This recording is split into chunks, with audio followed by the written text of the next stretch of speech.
Nouvelle vidéo, comment se faire un ascenseur. Bon, c'est pas chez moi, j'y ai participé. Bah déjà, faut faire une cage, hein, forcément, donc en structure plutôt métallique, c'est quand même mieux.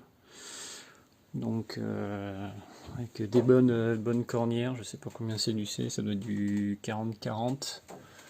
Donc, tout le tour. Là, il y a une double pour mettre le plafond et avoir le système d'accroche. Système d'accroche justement, donc accroché aux deux écarts du côté, avec deux câbles donc un treuil de chantier en poulie de mouflage pour aller moins vite, ralentir la chose. Ensuite on a un double câble ici et ici qui va tenir la partie contrepoids qui fait à peu près le poids de la cage, donc pour que la cage puisse redescendre quand même malgré tout. Ensuite, le contrepoids, lui, il a ses cornières pour bien rouler. Et en fait, des deux côtés, hein, forcément, de chaque. Et l'ascenseur, lui, il a ses tubes pour rouler. Donc voilà comment ça a été soudé entièrement. Hein. Donc c'est des roulements qui ont été mis sur des écrous freins. Donc trois roulements avec une espèce d'aigrette couvert qui tient le tube bien correctement. Donc c'est des pattes revissées sur la structure en bas qui retiennent la cage. Donc on monte la cage après. Des deux côtés, hein, c'est deux fois les mêmes pièces soudées. Alors c'est de la soudure à l'arc. Forcément. Après ça c'est du tube standard acheté. Il y a juste à rajouter les pattes derrière pour l'accrocher, le sceller au mur. Donc il y a un scellement tous les 80 je pense à peu près. Et du coup voilà. Alors après le problème donc c'est tout ce qui est mouvement. Donc on a des fins de contrôle. Alors il en existe des beaucoup moins chers que cela sur internet, pas besoin d'avoir des aussi gros. Mais bon voilà, ça marche avec du coup une petite pièce rajoutée ici pour faire toucher la petite roulette. Avec les câbles qui vont remonter là-haut. On a aussi, alors il n'y a pas de porte là encore, hein, mais là c'est un détecteur d'ouverture ou fermeture de porte pour verrouiller l'ascenseur quand l'ascenseur n'est pas en face. Le programme sait que si l'ascenseur n'est pas là, il ne faut pas ouvrir la porte parce que de l'autre côté on a un électroaimant pour tenir la porte fermée quand l'ascenseur n'est pas en face. Voilà. Et du coup, des boutons dehors pour appeler l'ascenseur d'en haut ou d'en bas, et des boutons dedans pour faire monter ou descendre l'ascenseur avec l'arrêt d'urgence de la télécommande. La télécommande a été entièrement conservée au cas où, pour me passer en manuel, parce que sinon, on a un Arduino, tout simple pour ceux qui font de l'Arduino, avec un interrupteur qui fait une coupure générale, du 5 volts pour les relais, du 12 volts pour l'Arduino. Elle est chiante cette lampe. Donc on a tout ce qui est détecteur de fin de course, détecteur d'ouverture de porte qui arrive ici, tout ce qui est départ vers les relais, donc c'est tout conservé au niveau de la télécommande. Donc la télécommande, pour chaque action, monter ou descendre, il y a deux fils au cas où il y en a un qui soit coupé. Le moteur là-haut détectera ce qu'il faut ou pas.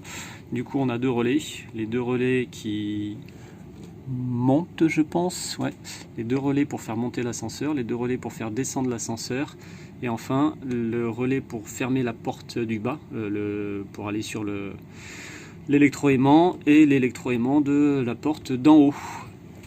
Donc voilà, et du coup voilà, tout ressort de la télécommande. Il y a juste,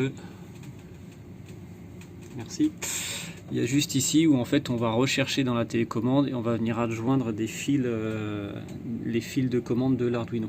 Donc Arduino éteint, ça marche et on peut appuyer sur le bouton monter descend, mais voilà, c'est pas le but normalement. Et donc là je viens juste de le reprogrammer. Donc du coup tous les fils passent sur les côtés et en fait ça descend dans ces câbles là. Ça fait un peu de fil quand même, hein. Je vous cache pas. Il y a un peu de fil, mais bon. Donc là on appuie, il y a un léger délai parce que c'était trop sensible. Voilà. Trop sensible. Et du coup l'Arduino c'est très sensible même avec des input pull-up. Donc là on voit le système du contrepoids avec du coup une patte. Voilà, on va descendre.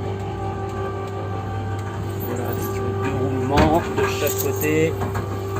Et du coup en haut, on va arriver en haut, donc là on va toucher la butée devrait normalement faire arrêter l'ascenseur. Voilà, on s'arrête. Du coup ici on a une grosse reprise, forcément parce que ça tient un peu de poids dans le mur, avec donc des équerres entières scellées dans le mur, deux, et aussi qui vont reprendre sur le solivage de l'étage du dessus, ici, pour avoir plus de force. Donc ça c'est juste pour la partie contrepoids. Pour la partie treuil de chantier, alors je sais pas de combien, je sais pas ce que c'est comme treuil, c'est un treuil un peu sécurisé, poulie de mouflage, je crois qu'il fait 400 kg de portée. Et du coup lui il a une détection, alors on va pas le voir si c'est ce qui brille au fond, ça permet que si jamais le saut de chantier ou n'importe quoi dans le chantier monte trop haut, ça coupe le moteur. Du coup on a refait une tige ici pour faire la même chose. Si jamais l'Arduino se loupe, pour une quelconque façon que ce soit, ce sera le moteur qui arrêtera l'ascenseur s'il monte trop haut. Et donc voilà, là on a une porte, alors c'est pas le poignet, donc avec le fameux électroaimant. Hop, et du coup le petit détecteur de porte ouverte. Et puis ben voilà, là les interrupteurs qui vont bien pour monter. Donc c'est des électroaimants de 80 kg je crois de résistance. Et de toute façon on les entend. En fait, voilà, là on voit que là c'est le relais de l'électroaimant d'en bas qui est allumé. On va refaire descendre l'ascenseur. Et là on va entendre le clac. Oui, vous allez voir. Voilà. Donc là c'est collé. On va ouvrir la porte. Donc là il y a les deux relais pour faire descendre l'ascenseur. Les deux électroaimants qui sont allumés. Ni la porte du haut ni la porte du bas n'ont le droit de s'ouvrir. Et dès qu'on va arriver en bas, automatiquement l'électroaimant va être libéré. On va le voir, voilà, là pour l'instant il est encore bien bloqué. Je vais descendre avant l'ascenseur et on va voir que dès que l'ascenseur va arriver en bas, automatiquement l'électroaimant voilà, est relâché. Voilà, là maintenant il est lâché.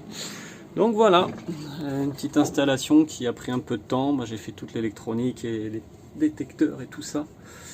Et donc mon père a fait toute la cage, en gros les soudures, tout ça. Tout ça.